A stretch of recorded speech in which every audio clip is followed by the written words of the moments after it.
de consultas, ¿sí? Así que bueno, bienvenida una vez más, Alma, gracias, un placer.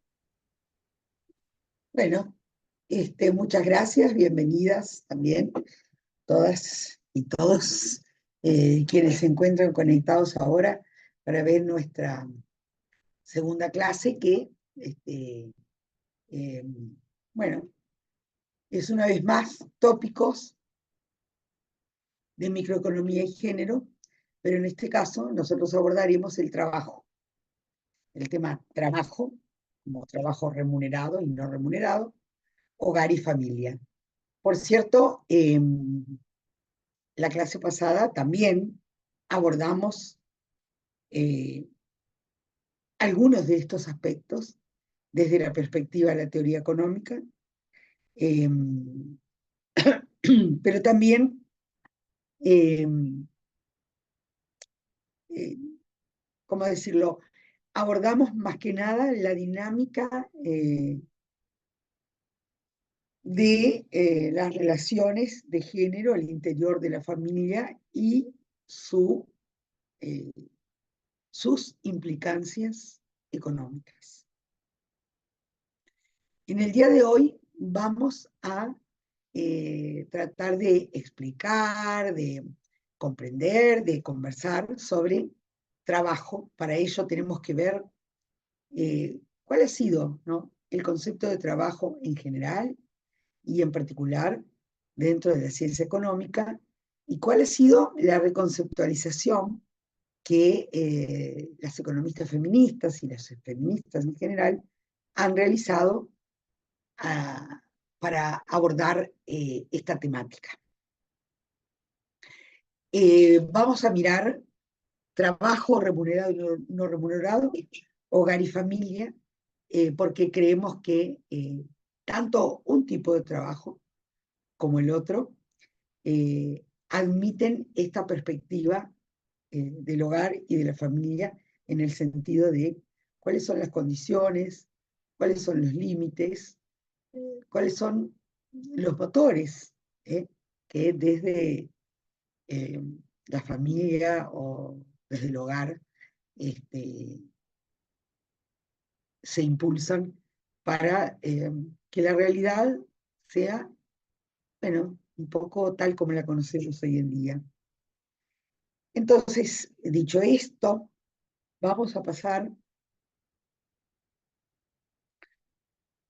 como la vez anterior, les ruego que en el caso que haya alguna pregunta, alguna duda o quieran hacer alguna precisión o algún comentario, nos lo hagan saber a través del chat. Va a estar seguramente, yo me puedo un poquito este, distraer porque estoy metida en la clase, pero Monse va a estar atenta a las intervenciones de ustedes y me lo hará saber. Entonces, una pregunta como así tan evidente, ¿no? ¿Qué se entiende normalmente por trabajo en los análisis económicos? Después de conversar sobre lo que se trata en esta presentación, eh, vamos a conversar y a tratar de comprender cuál ha sido el desarrollo conceptual, el desarrollo teórico, y también, ¿no?, cómo ha ido cambiando a través de la historia la realidad para entender mejor en cada circunstancia, o más que en cada circunstancia, en cada momento histórico y en cada tipo de análisis conceptual, qué se entiende por trabajo. Pero vamos a partir del hoy. Entonces, normalmente, cuando uno mira un texto de economía, cuando uno mira un texto, qué sé yo, de la CEPAL, cuando uno lee un periódico donde se menciona la palabra trabajo, ¿sí?, se está haciendo referencia al trabajo asalariado, ya sea en el sector público o privado, es decir, al trabajo que mujeres y hombres realizan a cambio de un salario, ese es el trabajo asalariado, por cuenta propia, entendiendo por cuenta propia el tipo de trabajo que realiza quien, por ejemplo, una peluquera que trabaja sola o en su casa o yendo a las casas, una manicura, pero también alguien que se ocupa de, no sé cómo le dicen en algunos países, el plomero o en Chile tiene un nombre muy gracioso, pero los que se encargan de los caños, de estas cuestiones así. Un pintor también puede ser. Cuenta propia. ¿Por qué es por cuenta propia? Bueno, porque esas personas no tienen un patrón establecido normalmente, sino que se trata de personas que dicen, bueno, voy a realizar tal o cual servicio y a cambio de ese servicio yo les voy a cobrar un X monto de dinero que va a ser el pago. Pero también puede ser formal o informal. Y normalmente, ¿qué entendemos por formal o informal? Bueno, por lo regular se alude al trabajo formal cuando se trata de un trabajo que está registrado en la seguridad social, es decir, donde los y las trabajadoras cuentan, por ejemplo, con cobertura de la salud, cuentan con un aporte a la seguridad social para que el día de mañana, cuando se retiren, tengan ese ingreso, pero también se puede ser informal. Ustedes saben que en algunos países de nuestra región, la proporción de empleados o empleadas informales es muy, muy alta. En algunos lugares es incluso más alta que la del empleo formal. Alguien dice que no se escucha. ¿Es un problema de todos? Montserrat, por favor, me dices qué está pasando. No se escucha bien, Alma. Bueno, se ve que Alma, había, sí, no, no, sí en mi caso se escucha bien. Ahí en el chat dice se escucha bien también. Yo bien, también escucho bien, sí. se ve Estaba que era viendo si es una que era persona, tu problema de tu audio, por eso no respondía, disculpa. no, no, no, se ve que hay alguna persona que tenía ese problema porque lo hizo saber por el chat. Sí, quizás Bien, es la conexión. Doris, perfecto. quizás sea tu conexión. Entonces, bueno, también puede ser informal. Les decía, en algunos países de la región, la proporción de empleados informales es mayor que la del empleo formal. Y desde luego en distintos sectores de la actividad económica, entendiendo por sectores de la actividad económica, así en una apertura muy amplia. Por ejemplo, tenemos agricultura, ganadería, silvicultura y pesca. También a veces en ese sector se incluye la minería. Tenemos la industria manufacturera y tenemos el sector de los servicios que pueden ir desde la enseñanza, la salud y los sistemas financieros. Ahora, todo ese trabajo que tiene esas características bastante diferentes tiene un elemento en común que es lo que le da esa, eh, lo que, lo que le da la característica por la cual nosotros hablamos de trabajo. Y es que siempre es remunerado. Será peor remunerado, será mejor remunerado, pero siempre es remunerado. ¿Por qué? Porque se trata del trabajo que se intercambia en el mercado. ¿Mm? Se trata de lo que normalmente se llama, o le decimos, empleo. ¿Y qué es lo que ocurre? Que ese tipo de trabajo se valora social y económicamente. ¿Por qué decimos se valora social y económicamente? Bueno, porque hablamos de la riqueza que aporta eh, la población económicamente activa, fíjense cuál es el nombre que se le otorga a las personas que están empleadas o que están buscando un empleo. Decimos también que es visible para la economía. ¿Qué quiero decir yo con esto de que es visible para la economía? ¿Eh? quiero decir que se trata de un trabajo que al ser remunerado, entonces sabemos que tiene un determinado valor económico que se expresa en un precio, que es el precio del trabajo, de la fuerza de trabajo, en el salario, o en otro tipo de pago, y entonces es visible para la economía. Y, muy importante, se mide en las estadísticas oficiales. Como ustedes saben, nosotros si miramos la información que nos proveen los institutos de estadística de todos los países de nuestra región, bueno, allí vamos a encontrar varios tipos de información, ¿no? Por ejemplo, cuál es la proporción de trabajadores asalariados en el sector público y privado por cuenta propia, qué proporción de estos trabajadores son formales o informales, en qué sectores de actividad existe una mayor o menor incidencia o inserción laboral. Sabemos cuál es el salario promedio, cuáles son los ingresos laborales promedio, todo eso lo podemos saber, cuánto es el promedio de horas trabajadas, es decir, está medido desde distintas y en distintas dimensiones, ¿sí?, a través de las estadísticas oficiales. Pero entonces hablamos siempre de trabajo remunerado.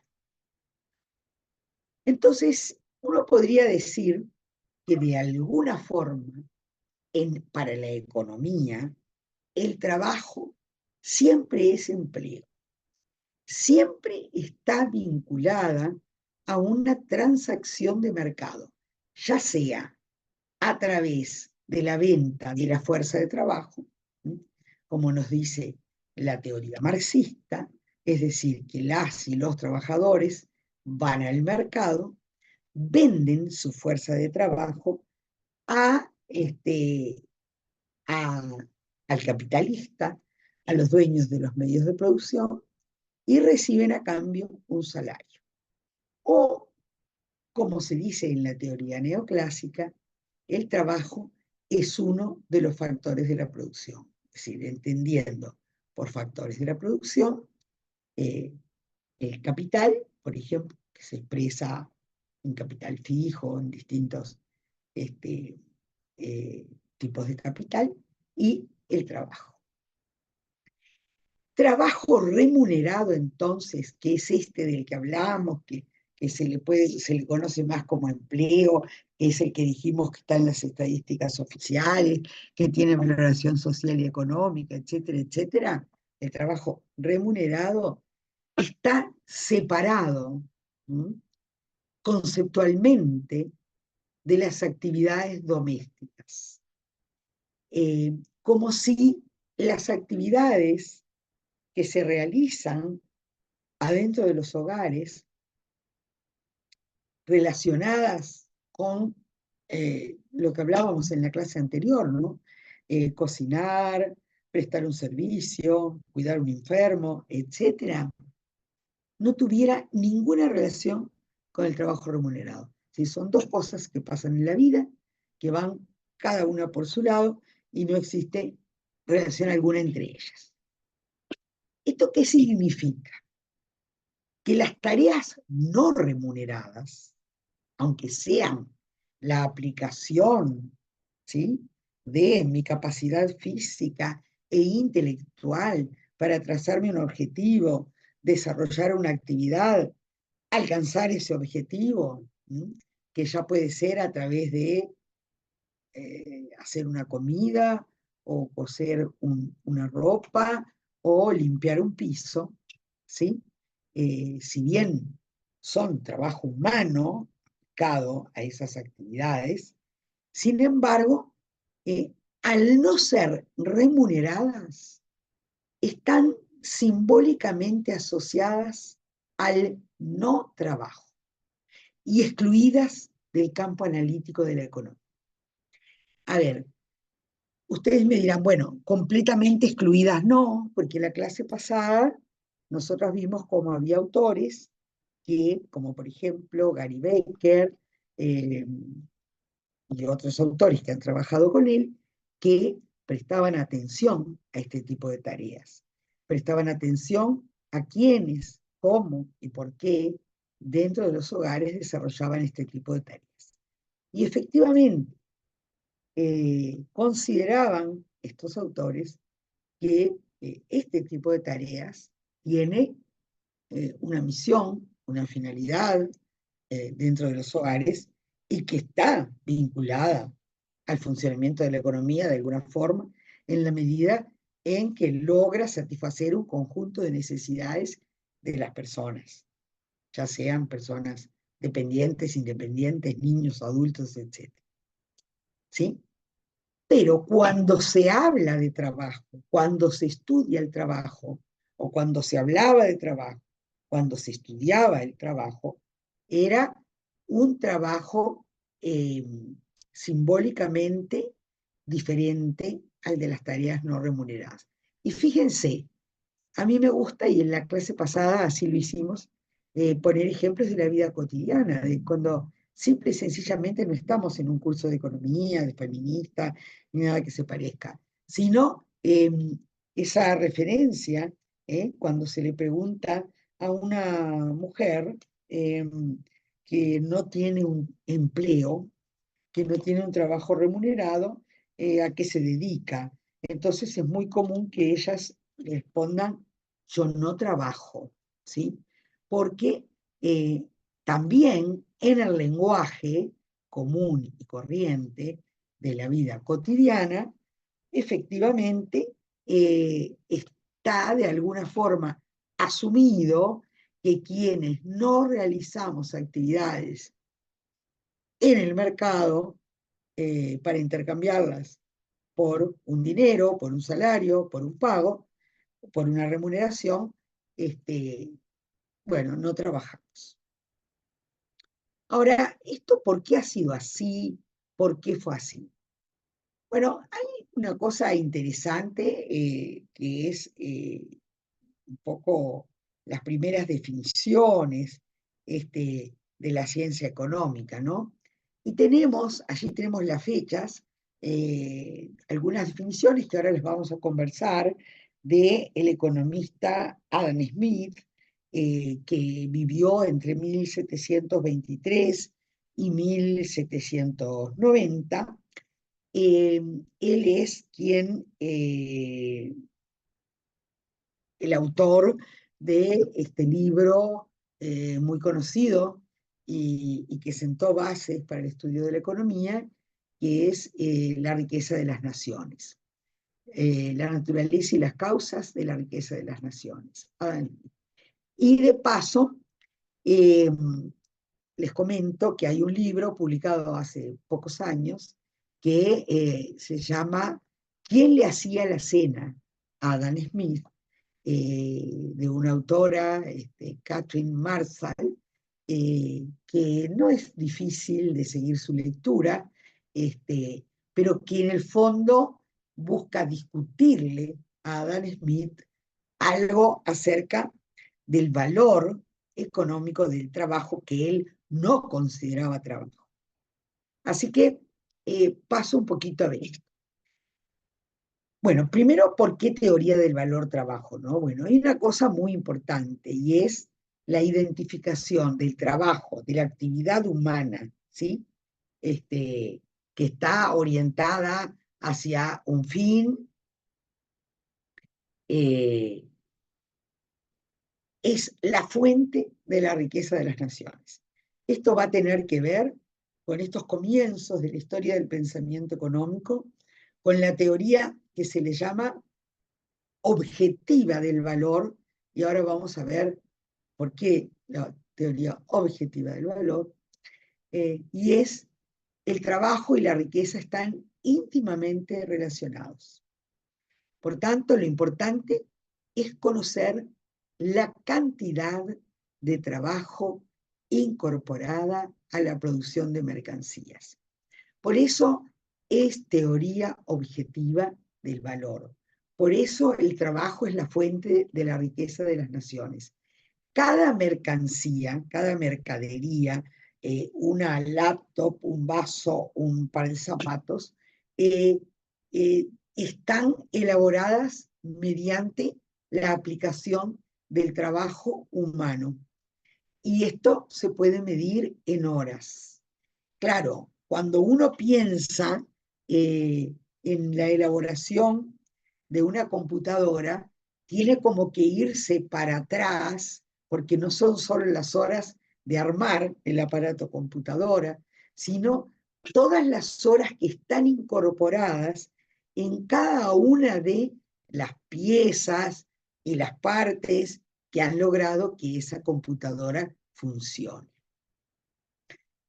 Entonces, en esta teoría del trabajo, los aspectos cuantitativos, esto quiere decir tiempo de trabajo, predominan sobre la sustancia del mismo. Las raíces filosóficas de este concepto quedarían vinculadas a la capacidad que otorga el trabajo para adquirir bienes, favoreciéndose de este modo la asociación simbólica entre trabajo y trabajo asalariado. ¿Qué estoy queriendo decir con esto? Eh, Aspecto, en primer lugar, ¿cuál es el valor del trabajo? Está determinado por la cantidad de trabajo incorporada a la producción de las mercancías, al tiempo de trabajo. Y ese trabajo que empleamos, ¿cuál es su importancia, su finalidad? Es que nos permitiría,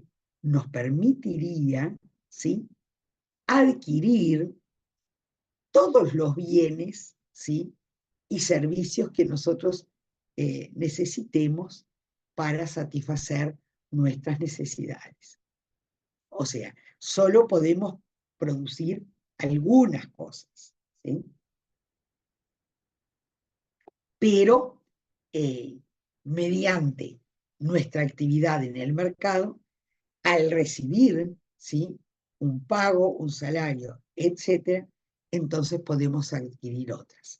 Y entonces por eso se habla de la asociación simbólica entre trabajo y trabajo asalariado. Es decir, yo tengo que trabajar para recibir a cambio una remuneración, un salario.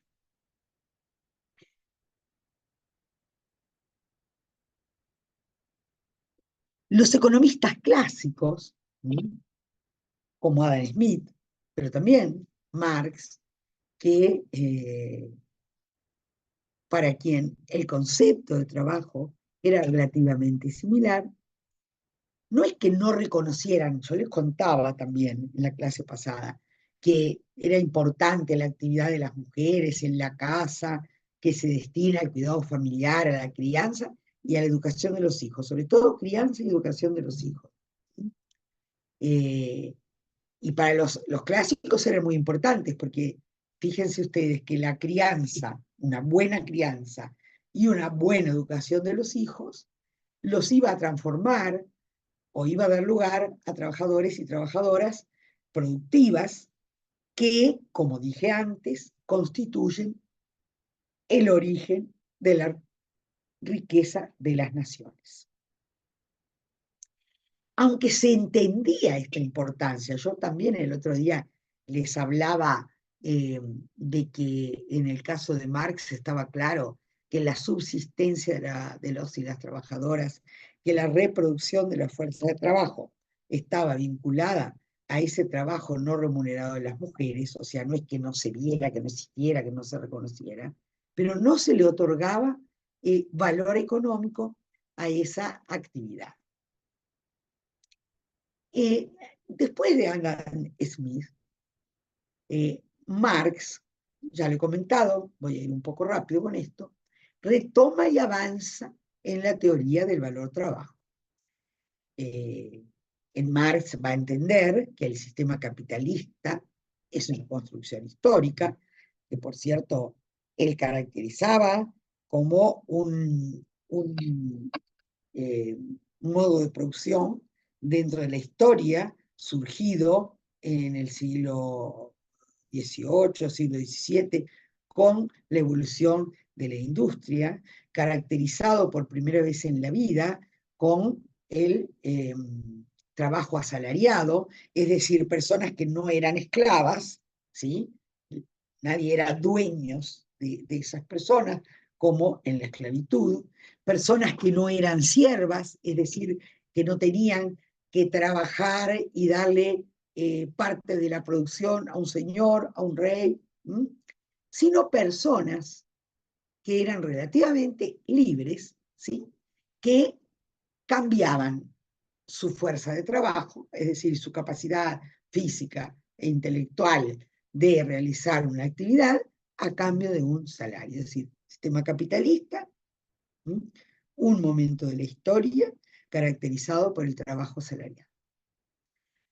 Pero si bien esto Marx lo concibe como una construcción histórica, como yo les contaba, construcción histórica en la cual se desarrollan relaciones sociales contradictorias, antagónicas a veces, donde existe el conflicto y las relaciones de poder diferentes entre los dueños de los medios de producción y los dueños de la fuerza de trabajo,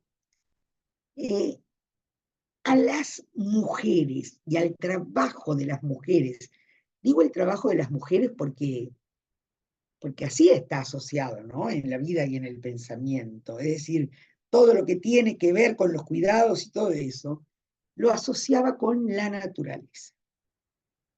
Es decir, eso se concebía como algo natural. ¿Tá? Bueno, el valor de las mercancías para Marx está dado, igual que en el caso de Adam Smith, por el tiempo de trabajo socialmente necesario para producirlas. Y acá hay esta idea, quizá es la que más fuerte, es la de socialmente necesario. ¿Qué quiero decir con eso?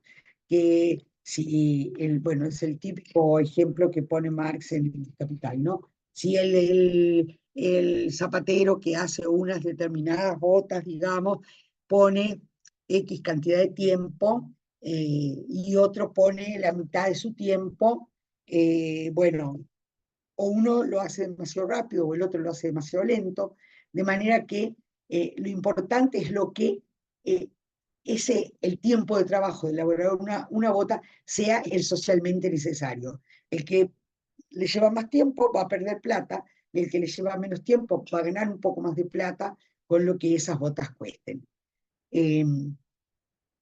Esta idea es importante, ¿no? Tiempo de trabajo socialmente necesario. El valor de una mercancía, es decir, de cualquier cosa que se realiza para intercambiar en el mercado, está determinado por el tiempo de trabajo socialmente necesario para su producción, que consiste en la reproducción cotidiana y generacional del trabajador. Entonces, me parece que esto es, y por eso esto nos dio la posibilidad de tener más herramientas conceptuales para analizar el trabajo remunerado, perdón, el trabajo no remunerado de las mujeres en sus hogares y su aporte al funcionamiento de la economía. ¿Por qué? Porque dentro del marxismo, así como antes yo puse el ejemplo de las botas, ¿sí? Que era una mercancía que había que producir, en el análisis marxista, la fuerza de trabajo, es decir, la capacidad física e intelectual de trabajar que tenemos los seres humanos, ¿sí? Tiene un valor que también está dado por el tiempo de trabajo socialmente necesario para su producción. La fuerza de trabajo hay que producirla y hay que reproducirla. ¿Y esto qué requiere? Una determinada cantidad de medios de subsistencia, sea alimentación, por ejemplo, y cualquier otra actividad que permita que yo hoy termino la clase acá con ustedes y, bueno, voy a descansar, voy a cenar, voy a, en fin, lo que sea, y mañana estoy en condiciones de volver a trabajar. Entonces, ahí es que se produce o se reproduce la fuerza de trabajo. ¿Por qué les digo que esto nos dio herramientas? Porque ahí hay como un lazo, como un vínculo, ¿no? Todo lo que se hace en términos de trabajo doméstico y de cuidados en los hogares sirve ¿para qué? Para reproducir y producir la fuerza de trabajo. Y esa fuerza de trabajo, en el análisis marxista, va al mercado y se intercambia por un salario, así como otras mercancías se intercambian por un determinado precio. Entonces, la fuerza de trabajo, repito, es una mercancía más, pero una mercancía más que requiere para su producción y reproducción no solamente la ropa que compré en un mercado, el vaso para poder ponerle el agua y poder tomarla, sino también muchas de las tareas que se realizan dentro de los hogares y que me permiten reproducir la fuerza de trabajo.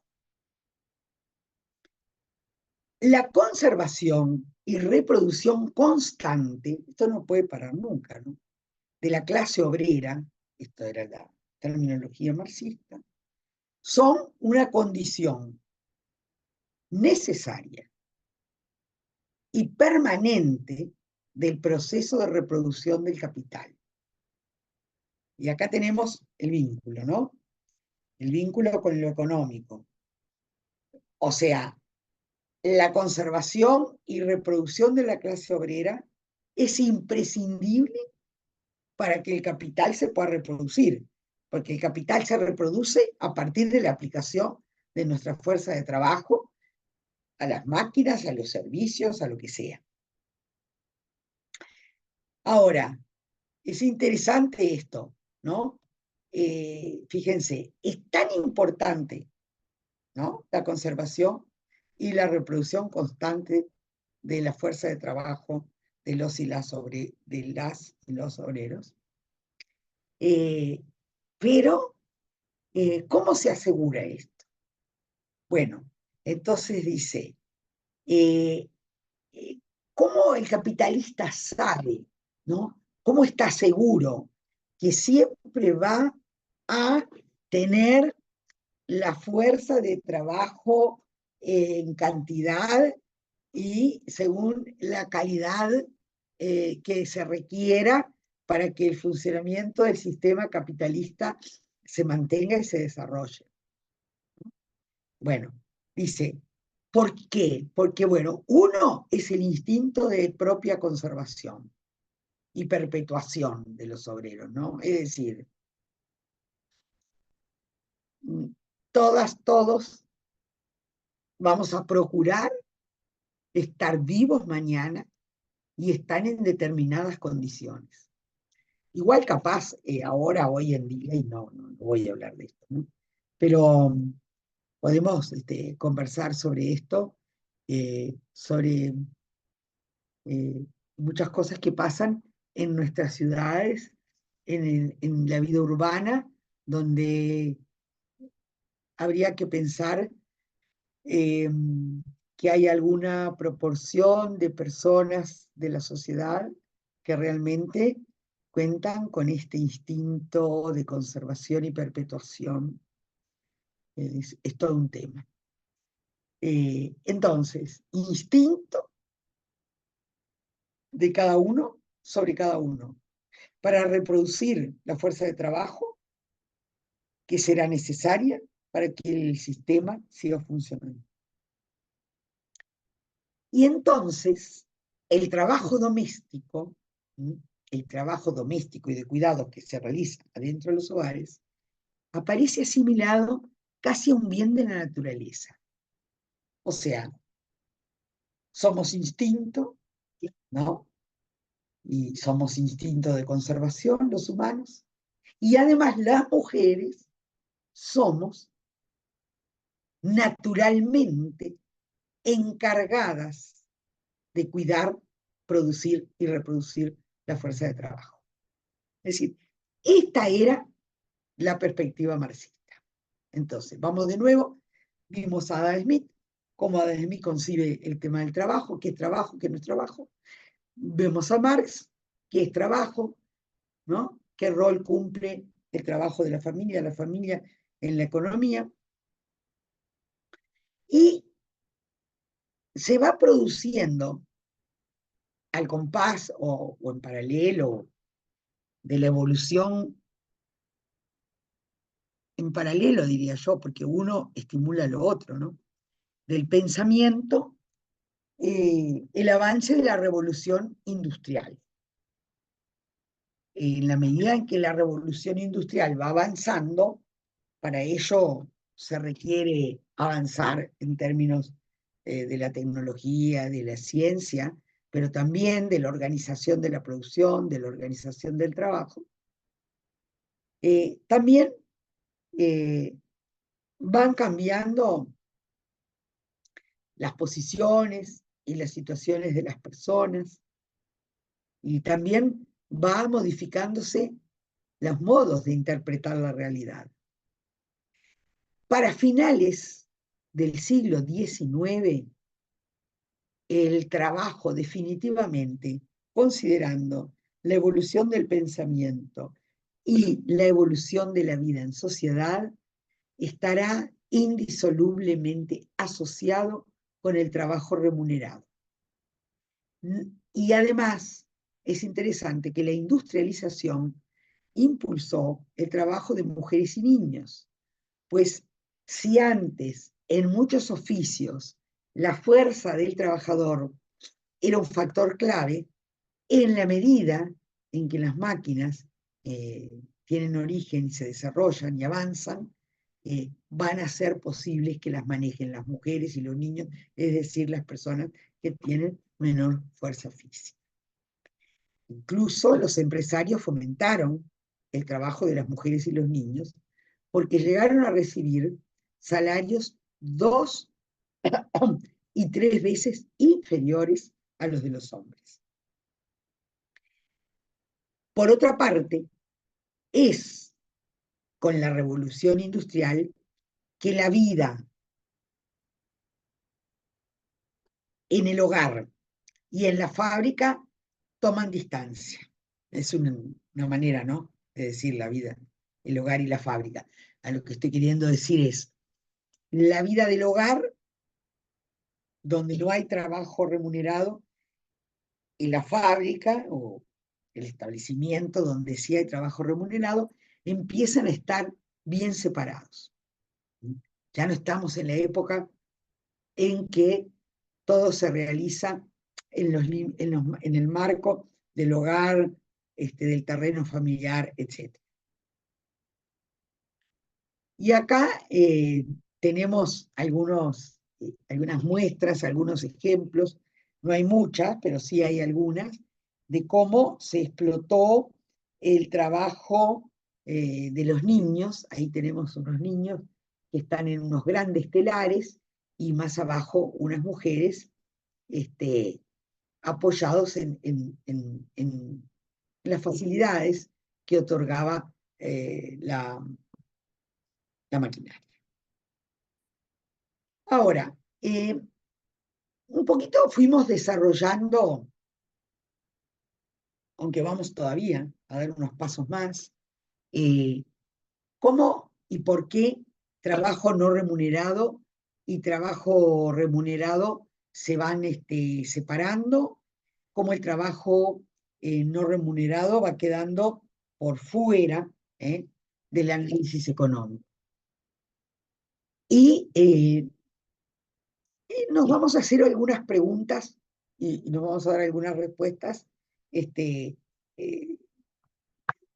poco similares, las preguntas sobre todo, a las que se hacían los economistas norteamericanos de los años 60, 70, quién y por qué se emplea, en base a qué consideraciones se decide ingresar al mercado laboral, Y ahí, bueno,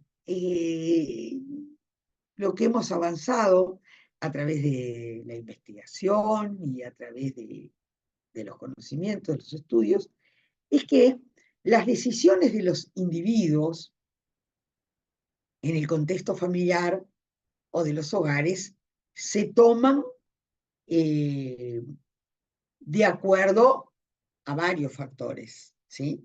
¿Quién puede ganar más en el mercado? ¿Quién se puede hacer cargo de las cosas del hogar? Pero todo eso no es estrictamente económico, como veíamos la semana pasada, sino que esas decisiones están impregnadas de normas y valores sociales y de género, y están atravesadas por relaciones sociales de poder. Existen dos tipos de actividades económicas: las que generan ingresos en la órbita del mercado y las vinculadas a la reproducción social, como dijimos antes, usando de alguna manera conceptos del análisis marxista, reproduciendo la fuerza de trabajo, reproduciéndonos socialmente en el ámbito doméstico y o comunitario. Ahora, ¿qué pasa? El trabajo femenino, por más que se haya ocultado, no sé, como no visualizado tanto, siempre ha sido de dos tipos, ¿no? Ha sido remunerado y no remunerado. Y a veces no es remunerado, pero está directamente vinculado a la actividad económica. Por ejemplo, en el sector rural, ¿sí? En el sector donde campesinos y campesinas reproducen y reproducen para la subsistencia. Ahora, ¿qué pasa? Y por eso esta clase se llamaba algo así como trabajo, hogar y familia. La responsabilidad, que nosotras no creemos que tenga que ser un designio de la naturaleza, sino que creemos que es una responsabilidad que se asigna socialmente a las mujeres en la reproducción de la fuerza de trabajo, en lo que se conoce como la reproducción cotidiana y generacional, influye en el acceso, en las formas de inserción laboral y en los resultados obtenidos, en el acceso al mercado laboral, es decir, por cuántas horas, en qué puesto de trabajo, en qué tipo de actividad, en las formas de inserción laboral, cuenta propia, asalariada, cooperativista, y en los resultados obtenidos, cuánto gano y cuánto no gano. Es decir, no es, ¿cómo les voy a decir? Que no importa, que todas podemos, que las mujeres nos hagamos cargo, básicamente, de la reproducción social, tiene mucho que ver con cómo después nos comportamos en el mercado laboral. No son cosas aisladas, cosas que no están relacionadas. Ustedes lo saben muy bien, saben tan bien como yo, y uno hasta se asombra, ¿no? De que siempre se nos haya adjudicado a las mujeres, que sí tenemos una función reproductiva específica en la reproducción biológica. Sin embargo, como dice allí, se nos ha asignado socialmente, históricamente, a partir de los valores culturales, la religión, etc., otros dos aspectos fundamentales de la reproducción de la fuerza de trabajo: el cuidado de los hijos y las hijas y las actividades asociadas con el mantenimiento diario de la fuerza de trabajo dentro de la unidad doméstica. O sea, a uno efectivamente puede ser así, ¿sí? No es que puede ser, efectivamente tenemos las mujeres un rol específico en la reproducción biológica, bueno, pero ya después el cuidado de las hijas y las actividades asociadas con el mantenimiento diario de la fuerza de trabajo no están determinadas por lo anterior. No tendrían por qué considerarse como pegadas unas con las otras. El trabajo de cuidados en la esfera doméstica se destina tanto a las personas dependientes, también es interesante, como niños menores, enfermos, personas con discapacidades, ancianos dependientes, y hasta ahí, ¿no? Podía tener algo que ver, ¿no? Con que, como somos las mujeres las que reproducimos biológicamente, o que tenemos ese lugar en la reproducción biológica, bueno, lo de los niños menores, pero a los enfermos, a las personas con discapacidades, pero mucho más interesante, ¿no? Más absurdo.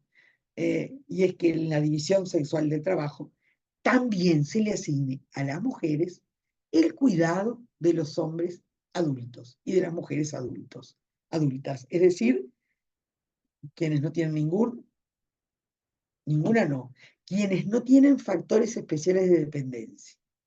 Porque es una cosa muy interesante que hemos analizado desde la teoría feminista, y que la voy a decir acá porque no sé si la he dicho o si la voy a decir más adelante. Hablamos de personas dependientes, de dependencia con tales o cuales características.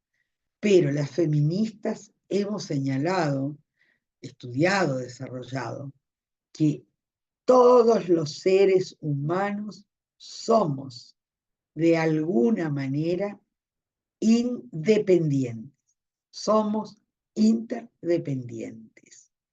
Todas y todos requerimos, más o menos, en ciertos momentos de la vida más que en otros, pero en general requerimos cuidados. Bueno,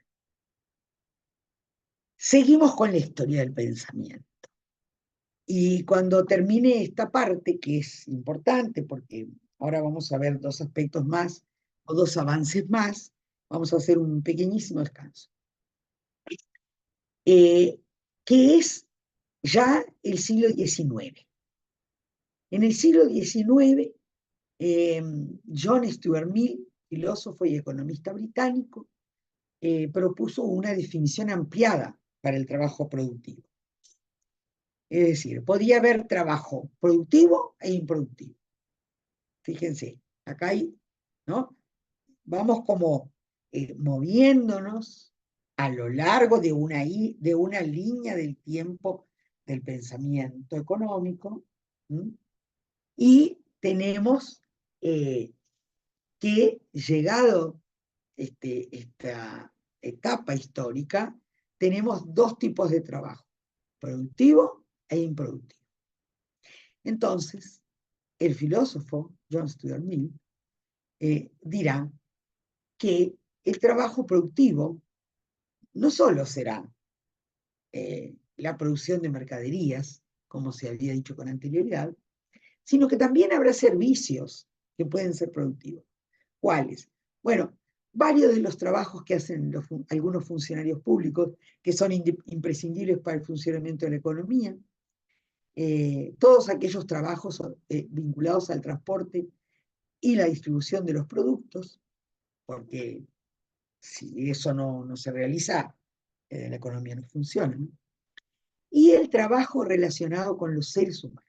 Ahora fíjense ustedes, dentro del trabajo, ¿no?, realizado con los seres humanos, y acá de nuevo, ¿no?, cómo tras todos estos desarrollos intelectuales operan más o menos las relaciones de género, los valores y las normas sociales y de género. ¿Ah? Porque dentro de la categoría de trabajos de servicios relacionados con los seres humanos, se dice, el trabajo de educación y enseñanza de las artes y técnicas de la producción, ¿sí?, será un trabajo productivo. ¿Por qué? porque se hace para aumentar el valor de la producción. El trabajo de los cirujanos y los médicos, aunque no se haga con fines productivos o de lucro, también mejora la producción, porque si no se curan las personas enfermas, entonces va a haber menos fuerza de trabajo sana para desarrollar. Y también habló del trabajo de cuidado familiar. Ahora, es muy interesante, porque dice, todos estos son trabajos productivos. ¿Por qué? Porque contribuyen a la maquinaria del sistema económico, pero el trabajo de cuidado familiar no debe, como no puede ser considerado un gasto, porque no está motivado por la obtención de beneficios, ¿sí? Porque acuérdense de esto, ¿no? En todos estos análisis de la economía, y será muy, si alguna de ustedes o alguien de ustedes puede leer el libro que le citaba de quién le hace la cena a Adam Smith, porque él decía que uno podía comer carne y pan y no sé qué otra cosa, no porque el panadero fuera una buena persona y el carnicero fuera un estupendo tipo, sino porque ellos, a partir de que querían satisfacer su interés individual, aquello que yo había mencionado en la clase pasada como el egoísmo, ¿sí? En la economía, es decir, actuar en función del propio interés, eh, o sea, como todos los agentes actúan en función del propio interés, pero dice, pero el trabajo de cuidado familiar no está basado en el egoísmo. Acuérdense que esto es en el siglo XIX. Después Becker, en el siglo XX, también va a señalar que al interior de la familia no funciona el egoísmo o la lucha de intereses que funciona en el mercado. Entonces, el trabajo de cuidado familiar, como no está motivado por la obtención de beneficios, quedó explícitamente fuera de la definición de trabajo productivo. Será trabajo, pero no productivo. Bien. Y termino con esto antes de hacer un brevísimo corte, y es ya a finales del siglo XIX y principios del siglo XX, y aquí tenemos al economista Alfred Marshall, donde la idea del trabajo productivo se va a ampliar, ¿sí? Por ese lado, no va a haber una disquisición, es decir, todo tipo de servicios, ¿sí? Se considera productiva. ¿Por qué? Porque la esencia de lo económico se desplazó no a aquello que yo les decía a los clásicos, que era el trabajo en la fuente de la riqueza de las naciones, etc. Y el valor económico está dado por la cantidad de tiempo de trabajo. ¿Se acuerdan? Yo había dicho eso. Acá es distinto. Acá el valor económico lo da la utilidad que le encuentran los individuos a los bienes y los servicios, o eh, la capacidad que tienen los bienes económicos para satisfacer necesidades o deseos. Y en este sentido, toda actividad humana que permitiese aumentar el bienestar de alguien sería, por tanto, económicamente productiva. Aquí se superó la discusión de trabajo productivo e improductivo. También se superó la discusión sobre qué trabajo tiene valor económico o no tiene. ¿Ah? Porque el valor económico se desplaza hacia otro criterio, porque acá hablaremos del valor subjetivo en la economía. Ahora, ¿qué pasa? El trabajo familiar doméstico, se excluye definitivamente del campo de las actividades económicas. ¿Por qué? Porque se asocia a lo no remunerado. ¿Sí? Y lo remunerado y lo productivo, que es todo aquello que ocurre en el mercado, ¿sí? Todos los servicios y todos los trabajos son productivos ahora, pero siempre que se den en el mercado, siempre que se den con base en trabajo remunerado. Entonces, lo no remunerado está pegado, está asociado, perdón, a lo no productivo. Y fíjense, ¿no? Que yo acá tomo las palabras que no está allí, pero lo tengo que poner, porque son las palabras de Cristina Carrasco, ¿no? Que hace la siguiente reflexión. Se consideraba que el trabajo productivo era todo productivo era aquello que aumentaba la utilidad de los bienes, mediante la provisión de cosas necesarias para el futuro. Es decir, tener siempre, a ver, ¿por qué para el futuro? Para el futuro en el sentido de poder reproducir la fuerza de trabajo y alimentar la dinámica del capital. Sin embargo, no se identificó, no se vio que no hay nada más necesario para el futuro de la sociedad. El cuidado de las personas se entendió en el marco de los hogares como aquello relacionado con lo no remunerado y con lo no productivo. Antes de pasar a la reconceptualización del feminismo, les propongo darnos 2 o 3 minutos para tomar un poquito de agua y vuelvo enseguida. Buenísimo, Alma. Nos damos esos minutitos.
Bueno, podemos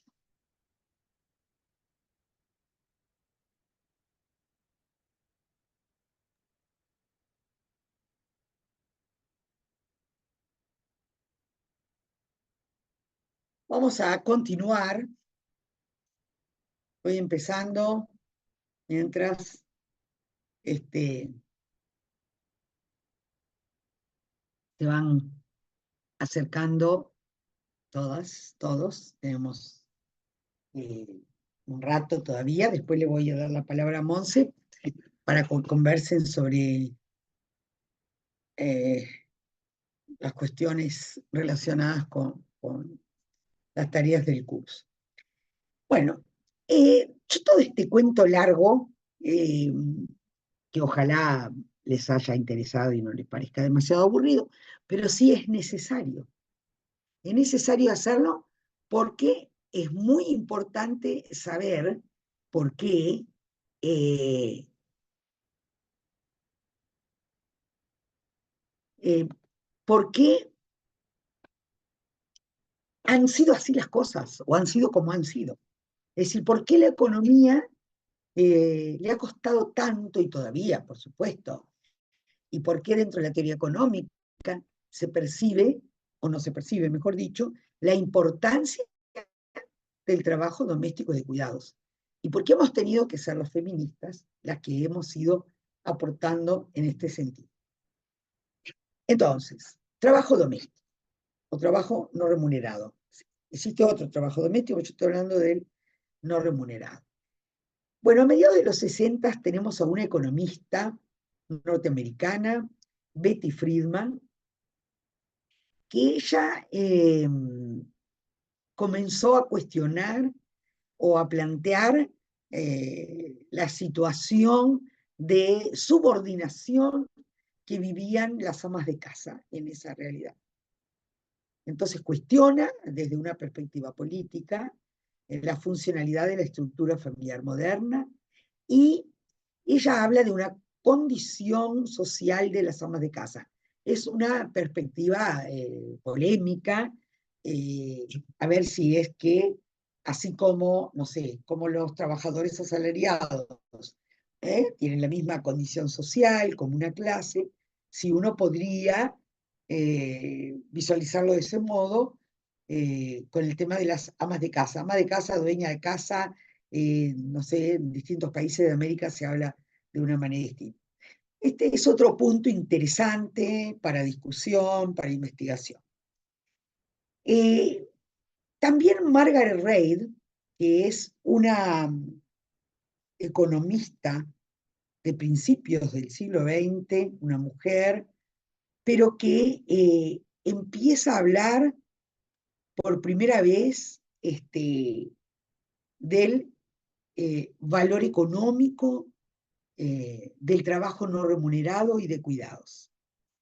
Eso es bien interesante, creo que en el manual que yo coordiné, que elaboramos para el curso de Economía y Género de la Universidad de la República, hay un apartado dedicado a Margaret Reid. Y si no, hay algunos articulitos en el Google, en el Internet, que ustedes a través del Google los pueden conseguir. Bueno, o sea, hay expresiones diferentes que cuestionan, ¿no? Y que de alguna manera asocian la subordinación de las mujeres, por un lado, a su situación dentro de los hogares, por otro lado, a su no reconocimiento económico, pero van a estar en la discusión numerosos factores y elementos que tal vez ustedes para sus trabajos en el curso o otras actividades que realizan también pueden irlas como, ¿no? Como pensando, como viendo, como incorporando a su análisis, y que tiene que ver con cuál es, que esto fue lo que se llamó en los años 70 el debate sobre el trabajo doméstico que se dio en el marco de los movimientos feministas, principalmente de Europa, y que tenían de un lado las perspectivas más marxistas, que en su momento se consideraron economicistas, porque no estaban reconociendo completamente la relación de género, ¿sí? que condicionaba y caracterizaba la naturaleza del trabajo doméstico y de cuidados en los hogares, y no se alcanzaba a visualizar que si bien eh,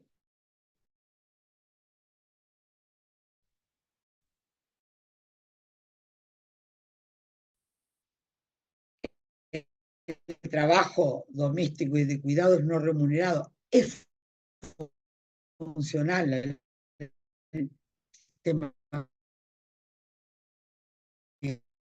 Hola, beneficie discúlpame, a los Alma. capitalistas. ¿Eh?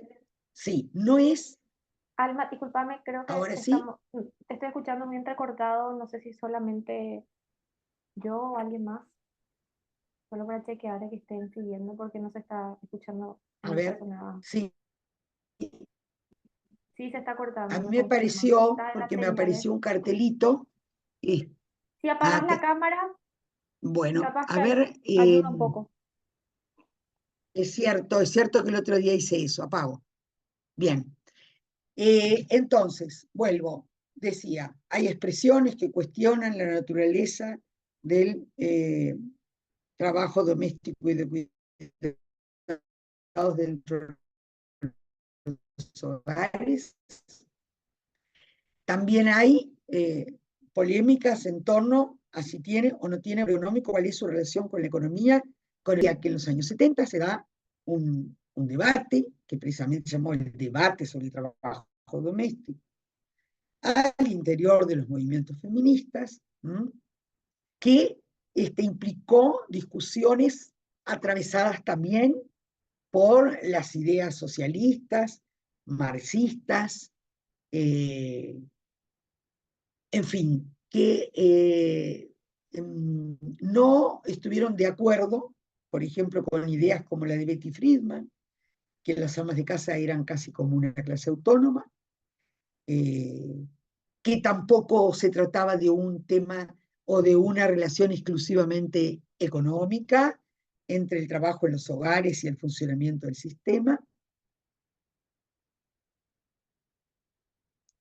Pero bueno, se discutió también acerca de la heterogeneidad de clase, es decir, que no es lo mismo el ama de casa de la clase alta que de la clase baja, y por supuesto el hecho de que se tratara de un trabajo no productivo que las feministas y los movimientos feministas lo contradijeron.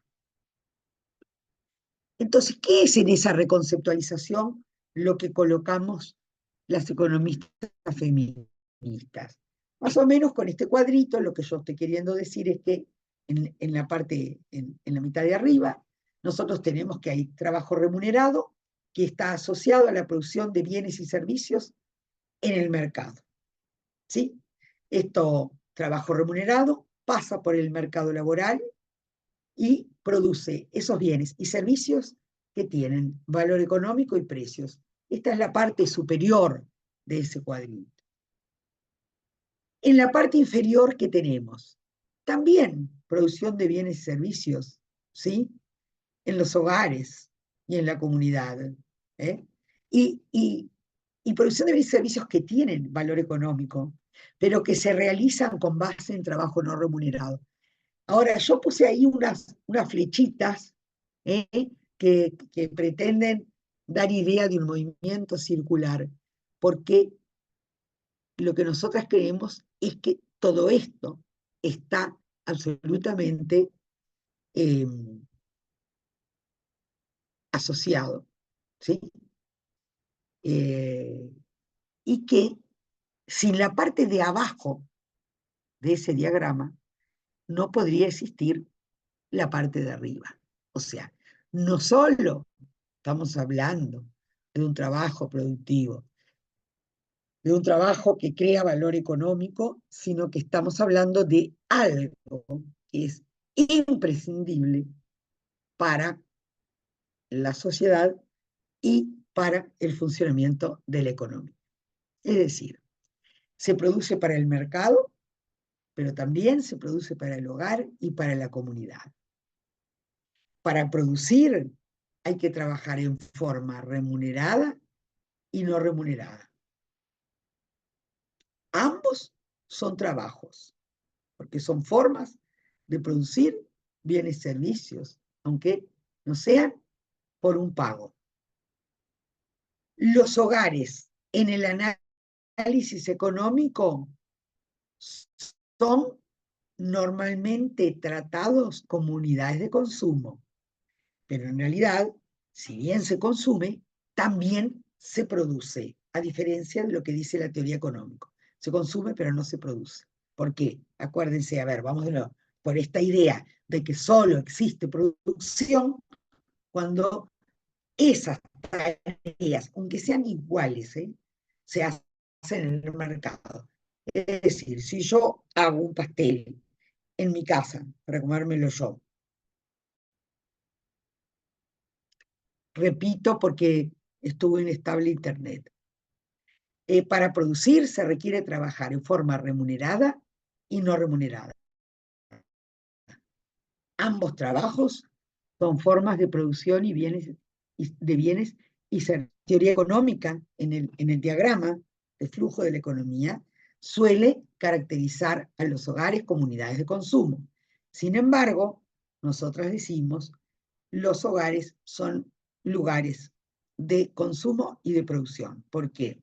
Porque se trabaja para satisfacer servicios, para el consumo y disfrute de las personas. Se reproduce la fuerza de trabajo y las generaciones de futuros trabajadores. En la comunidad, fíjense ustedes, ¿no? Porque no solo es en el hogar, sobre todo cuando hay episodios de crisis económicas como las que hemos vivido en muchos de nuestros países, pero no solamente. En la comunidad se trabaja para mejorar las condiciones de vida de los niños, las niñas, ancianos, ancianas, de los más pobres. Se produce para satisfacer las carencias que las políticas públicas no resuelven. ¿Mm? O sea, ese trabajo de producción de bienes y servicios relacionadas con el trabajo no remunerado, doméstico y de cuidados, no solo se hace en el interior de los hogares, sino también en la comunidad. Esto solamente como a modo de resumen, del hiperresumen y recordatorio. El trabajo doméstico y de cuidados no remunerado en los hogares es la base de la reproducción biológica y social. Tiene una función dentro del sistema económico como fuente de mantenimiento de la fuerza de trabajo y tiene implicancias para las condiciones laborales de las mujeres, para su participación en el ámbito público a nivel social y político. Esto yo les decía hoy, ¿se acuerdan? Hoy dije hace un rato, no es trivial que las mujeres nos tengamos que encargar tantas o cuantas cantidad de horas como responsable del trabajo doméstico y de cuidado de los hogares. ¿Tá? Porque eso va a influir, a determinar y a condicionar nuestra participación en otros ámbitos. Y acá tengo un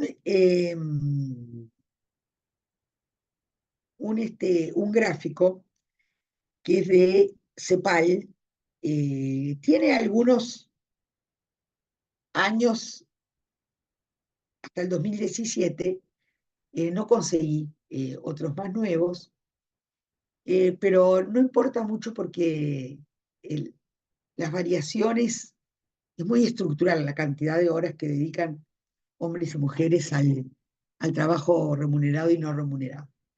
Y acá nos dice, miren lo que nos dice, tiempo total de trabajo, remunerado y no remunerado de la población total de 15 años de edad y más, según sexo, en horas semanales. Y abajo, acá abajo están los países y los años en los cuales se levantaron las encuestas. Bueno, por ejemplo, Chile, 2015. El tiempo de trabajo no remunerado más el tiempo de trabajo remunerado de las mujeres son como 62 horas semanales. En cambio, en el mismo país, las de los hombres son 53,6. Ahora, si ustedes miran el color clarito, ¿no? El color clarito, ¿qué nos dice como amarillito? Nos dice que en esa comparación que yo les leí, efectivamente, el tiempo de trabajo remunerado es mucho mayor en el caso de los hombres que en el de las mujeres. Ahora, podemos mirar otro país cualquiera, México. Las mujeres, 64,6. Vieron que siempre este es más grande, porque es el tiempo de trabajo eh, total. Este es el no remunerado. En cambio, en el caso de los hombres, fíjense la barrita amarilla, es mucho más grande porque este es el remunerado y este es el remunerado. Pero la cosa es que cuando se calcula todo junto, el remunerado y el no remunerado, las mujeres le dedican mucho más en total. Vamos a mirar solamente alguna otra información, así después las puedo dejar para que conversen con Monse. El principal obstáculo para la plena inserción de las mujeres en el mercado laboral está relacionado, esto es lo que dije antes, ¿no?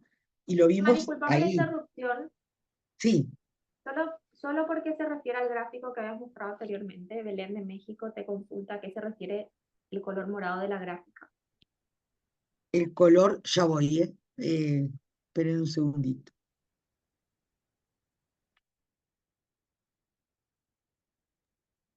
Acá tenemos, en el caso, los dos, el morado, porque no sé cómo lo ve todo el mundo el color, pero más fácil así. El oscurito, ya sea moradito o el otro cafecito, son no remunerados.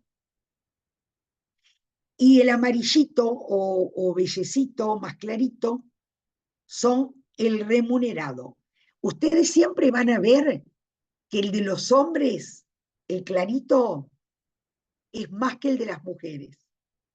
Pero el tema es que en total, el tiempo total, casi en todos, no en todos, pero casi en todos los países es mayor para las mujeres. No sé si con eso, quería la fuente también, sí, la fuente de este cuadrito es Panorama Social de CEPAL, el último panorama social. También tienen unos gráficos similares en la publicación de CEPAL, que se llama la de noviembre del año 22, que se presentó en la Conferencia de las Mujeres, que el nombre no es exactamente así, pero con ese nombre lo pueden bajar, que es la Sociedad del Cuidado. Bien. Si cualquier otra duda, me dicen. Vamos a mirar alguna cosita muy brevemente, nada más. Yo acá tengo muchas definiciones. Yo estoy igual, después cuando se los pase a ustedes, la que lo quiera tener para facilitarle la lectura de cuadros, etcétera, lo va a tener. Bueno, fíjense ustedes, casi un 60% de las mujeres en hogares con presencia de niños y niñas menores de 15 años declaran no participar en el mercado laboral por atender responsabilidades familiares, mientras que en hogares sin presencia de niños y niñas del mismo tramo de edad, esta cifra se acerca a un 18%. O sea, lo que estuvimos diciendo no es una percepción, no es una autopercepción, es tal cual lo que nos dicen las estadísticas. Bueno, también creemos que existe una fuerte asociación entre lo que es la dedicación al trabajo no remunerado con la participación en trabajos a tiempo parcial, con la pobreza y las desigualdades, por qué se mantienen las desigualdades de hombres y mujeres en diversos ámbitos, por qué las mujeres tienen una mayor participación entre los pobres. Acá tienen otro panorama social de América Latina, pero es el del 2020. También, si quieren tomar nota, estos materiales no vale mucho la pena, los que yo les decía, panorama social y la Sociedad del Cuidado de CEPAL de noviembre del 2022. Este mismo no vale mucho la pena que se los pasemos porque están colgados en CEPAL y todos ustedes lo pueden bajar. Bueno, y para terminar,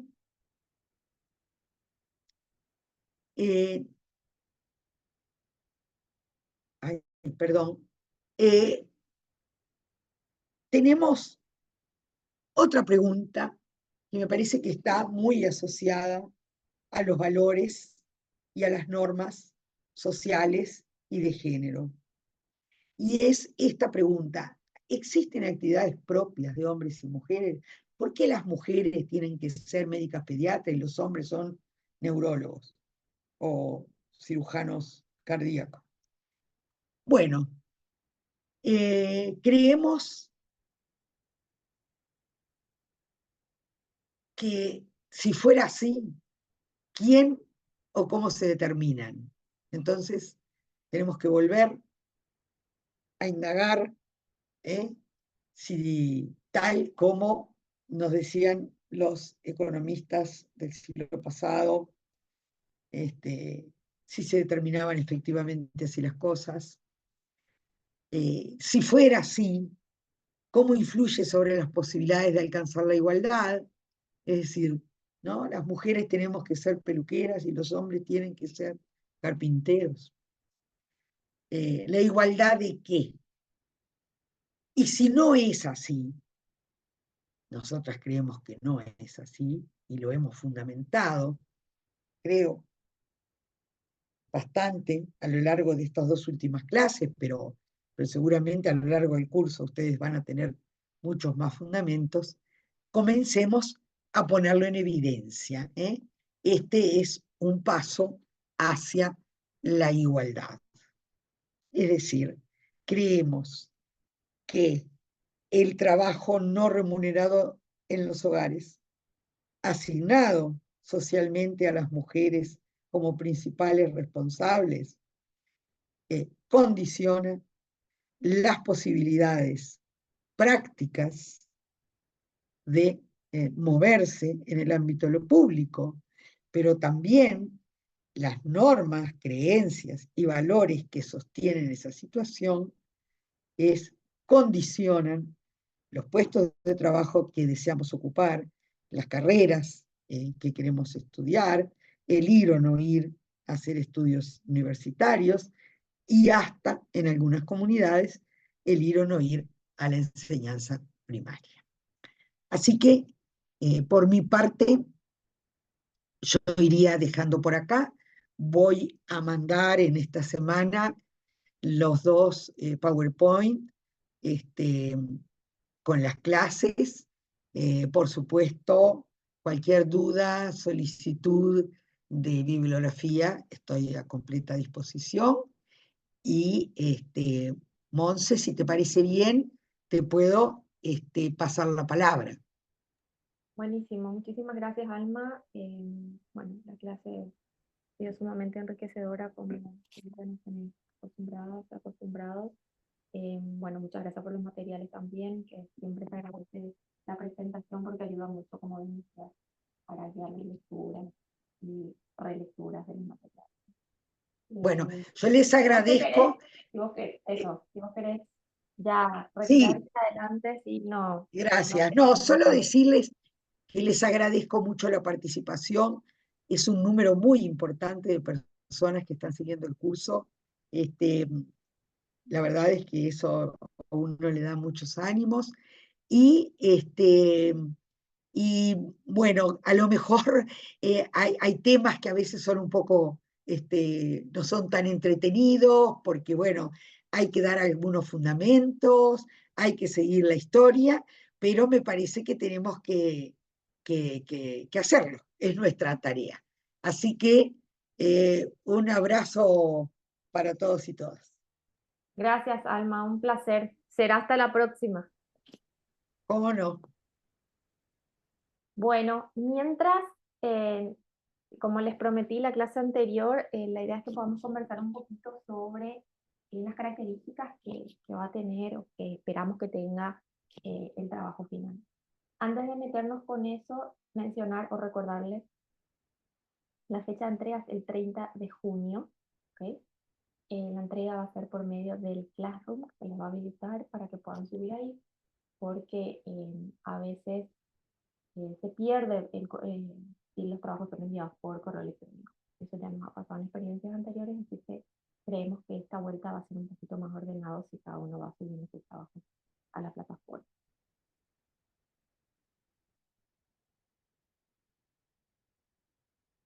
Uy, y ahí, si levanto la voz, no sé, Belén me confirma si me escucha mejor. Sí, te Sí, se le escuchamos. escucha bien. Buenísimo. Entonces, bueno, las fechas recordarles, 30 de junio, el envío va a ser vía Classroom. Ahora les voy a compartir un momento la pantalla para que puedan ver un ejemplo que preparé para ¿sí?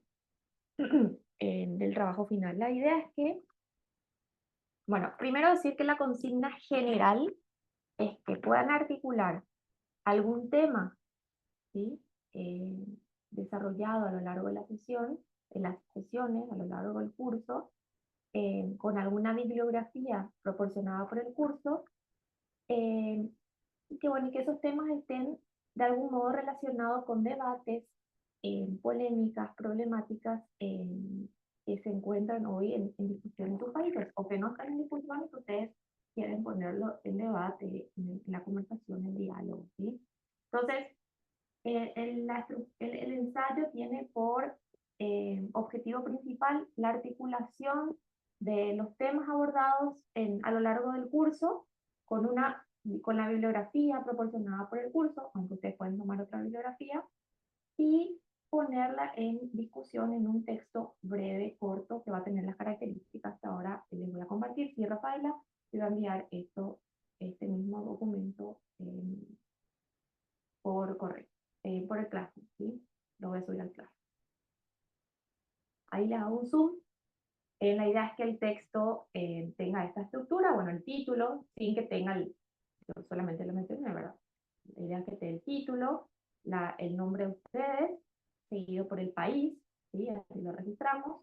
Y la estructura de este ensayo es sencilla, una introducción, el cuerpo, el desarrollo del texto y la conclusión. Se espera que en la introducción puedan presentar el tema, la problemática que quieran o que van a abordar en el texto, ¿sí? De manera clara, concisa, que puedan poner en contexto a los lectores, eh, a los lectores, y establecer cuál es el objetivo del ensayo, ¿sí? Y ahí les ponemos algunas ideas de cuáles son los verbos que pueden utilizar para plantear los objetivos del texto, ¿sí? En el desarrollo, bueno, ahí básicamente van a trabajar los argumentos, las ideas, la problemática, los tensionamientos que quieran plantear con respecto al tema que van a poner en discusión en su texto, que se seleccionaron sobre algún tema que les haya llamado más la atención a lo largo del curso, donde ustedes van a poner en juego sus puntos de vista, ¿sí? Es necesario, y es muy importante en este tipo de escritos, que puedan ustedes poner en juego sus puntos de vista, si critican, si están de acuerdo, que ustedes como autoras, autores, puedan estar presentes en esa discusión, ¿sí? Y bueno, y también les ponemos algunos ejemplos de recursos que puedan usar para pensar o para debatir sobre esos temas. ¿Sí? Pueden hacer uso de comparaciones, pueden de definiciones, de datos estadísticos, de datos históricos, de citas, ¿sí?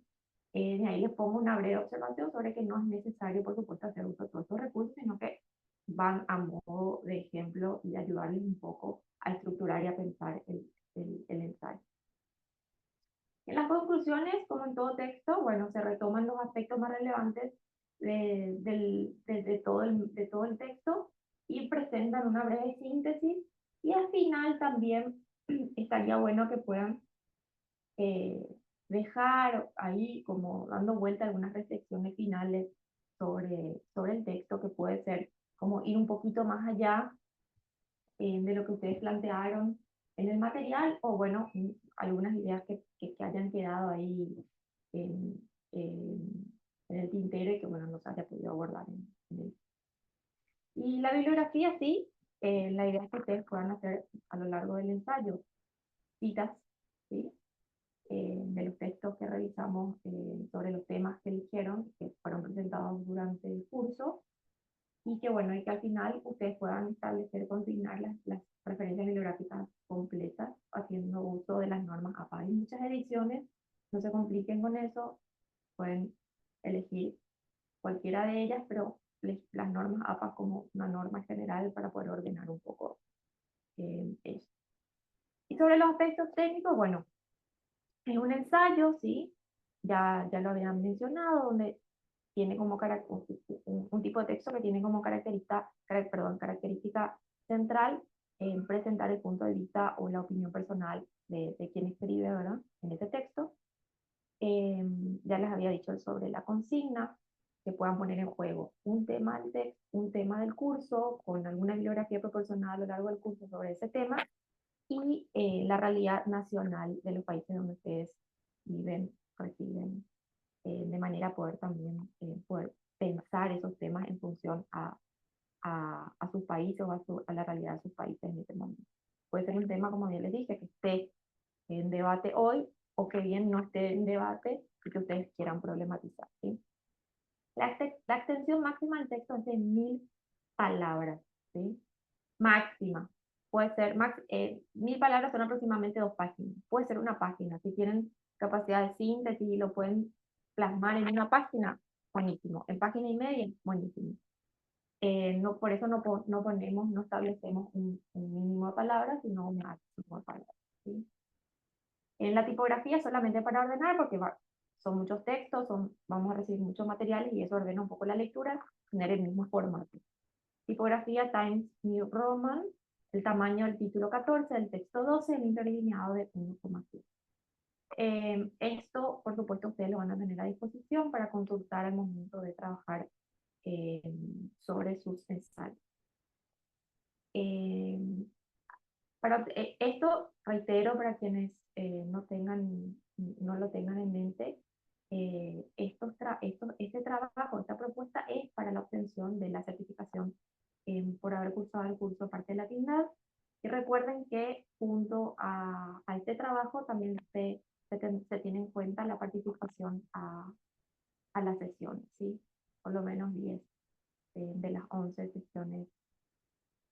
Eh, en realidad son 11 porque contamos los foros también. La participación en 11, perdón, 11 sesiones de las 13, porque tenemos 11 más los dos foros, ¿sí? 11 sesiones más los foros. Entonces se espera que por lo menos hayan participado en 11 sesiones, además de haber presentado el trabajo final. Por supuesto que hemos recibido avisos con relación a ausencias, a dificultades para conectarse, etcétera, y que esas comunicaciones fueron tomadas en cuenta, así que por eso no se preocupen. Si tuvieran alguna otra dificultad, yo también estoy a disposición para atender casos particulares, ¿sí? Y la idea no es complicarles mucho más el acceso a la certificación. Yo veo que ahí está en chileno, no sé si hay consultas mientras que yo leo el chat. Bueno, Anabel, sí, de hecho ya tienen, yo les compartí en el Classroom las clases grabadas, las primeras clases grabadas. La segunda tanda las compartimos al final, ¿sí? De manera organizada nos establecimos como 2 momentos para el envío de los enlaces, ¿sí? Para tenerlos todos bien agrupaditos y no se pierda en el camino. Así que sí, van a tener todas las clases grabadas. Ustedes van a ver que les compartí la carpeta también en el Classroom, la carpeta Google Drive, donde tienen toda la bibliografía organizada por sesiones y por temas. Van a ver que hay algunas carpetas vacías. Estas carpetas vacías son porque todavía los docentes no han compartido los materiales. Van a ver también que está la bibliografía, pero que no están las presentaciones. Esto también es porque todavía no han recibido las presentaciones de los docentes, ¿sí? Pero en la medida que ellas me vayan compartiendo los materiales, las presentaciones, yo les voy a ir subiendo y se van a tener al final de este curso toda la información, todos los documentos que hemos, eh, con los que hemos trabajado a lo largo de la sesión, ¿sí? Este doc está con instrucciones estamos en Classroom, no está en este momento, pero va a estar en Classroom. Yo primero quería socializar y ver si esté todo ok, y luego compartir, ¿sí? De nada, Willy, un gusto. Podemos cerrar dos consultas y este deben ser aprobados por... no, los temas no tienen que ser aprobados por mí, eso ustedes lo plantean ya directamente en los textos, que eligen el tema que más les haya conmovido o interesado, gustado, interpelado. Y muy buena pregunta, justamente por eso todavía no subí, porque eso, la idea es poder chequear el documento, el formato en Word, ¿sí?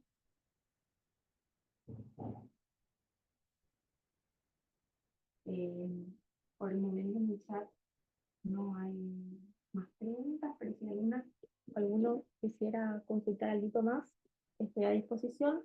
Esto van a tener, por supuesto, en el Classroom. Voy a anotarme de aquí en formato Word.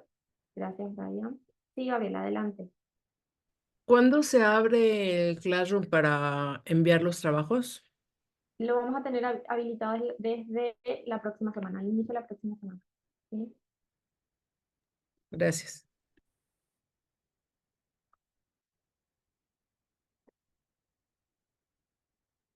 Bueno, si no hay preguntas adicionales, nos podemos quedar hasta aquí. Y yo les comparto este breve instructivo para que lo tengan a mano al momento de realizar los ensayos. ¿Les parece bien?